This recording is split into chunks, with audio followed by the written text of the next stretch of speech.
गडचिरोली जिल्ह्यात मोठ्या प्रमाणात मिळणाऱ्या मोहफुलाचा उपयोग महिला उद्योजकांनी आयुर्वेदिक लाडू तयार करण्यासाठी केला आहे। नमस्कार, मी निकिता क्षीरसागर आणि आपण बघत आहात अभिजित भारत।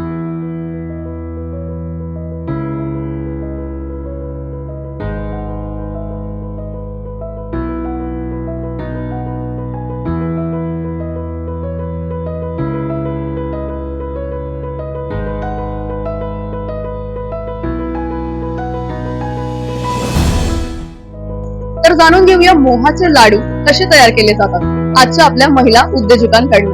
नमस्कार, माझे नाव वंदना गावडे। माझ्या गटाचे नाव आहे आदिवासी लक्ष्मी महिला बचत गट। त्या गटामध्ये मी अध्यक्ष आहे आणि माझ्या गटाचे 2004 मध्ये स्थापना झाली आणि माझ्या गटाच्या माध्यमातून आम्ही 24 प्रकारचे प्रोडक्शन करतो आहे। आणि सर्वप्रथम आम्ही आंबाडीच्या लोणच्यापासून सुरुवात केली। आंबाडीच्या लोणच्यापासून आता आम्ही पूर्ण जेवढे आमच्या भागामध्ये वनोपज गोवन आहे त्या आणि जे काही शेतकऱ्यांचे प्रोडक्ट्स म्हणजे हे आहे त्याच्यापासून प्रोसेसिंग आम्ही करतो आहे।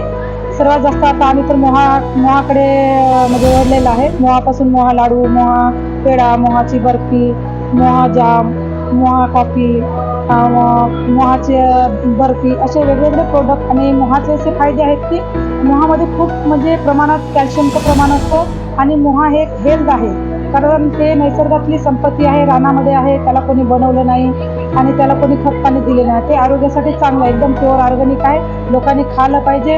आणि मोहाचा एकच कल होता लोकांचा आधीचा की दारू बनते, दारू नाही तर ती त्याचे आपण हेल्थ प्रोडक्ट पण बनवून लोकांना दिलं तर आम्ही आमच्या गडचिरोली जिल्ह्यामध्ये अंगणवाड्यांना, स्तंद मातांना, किशोरीवयीन मुलींना पण आम्ही याचा पुरवठा करतो। मोहापासून बऱ्याच लोकांना फायदा झालेला आहे आणि समोर आमचं असं एक आहे की खूप सारे प्रोडक्ट बनावा आणि चांगलं मार्केटमध्ये आणावं आणि हेल्थ आणि प्युअर ऑर्गॅनिक आहे आणि लोकांनी याचं सेवन केलं पाहिजे। नमस्कार, माझं नाव आहे संगीता लालाजी तुमाने, मुक्काम चांदगाव, तहसील धानोरा, जिल्हा गडचिरोली। माझ्याकडे मोहफुलाचे लाडू बनलेले आहेत। मोहफूल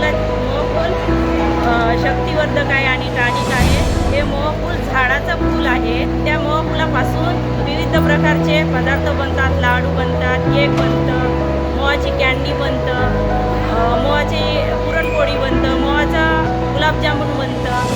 सर्व एवढे सारे पदार्थ फुलापासून बनतात आणि त्याच्यामध्ये एचबीचं प्रमाण पण वाढते। लहान मुलांना आणि किशोरवयीन मुलींना पण ते योग्य आहे। मोहफूल फक्त दारू बनतेमुळे याच्यामुळे बदनाम झाला आहे, पण त्याच्यापासून विविध प्रकारचे पदार्थ बनतात आणि ते शरीराला पौष्टिक आहे आणि शक्तिवर्धक आहे।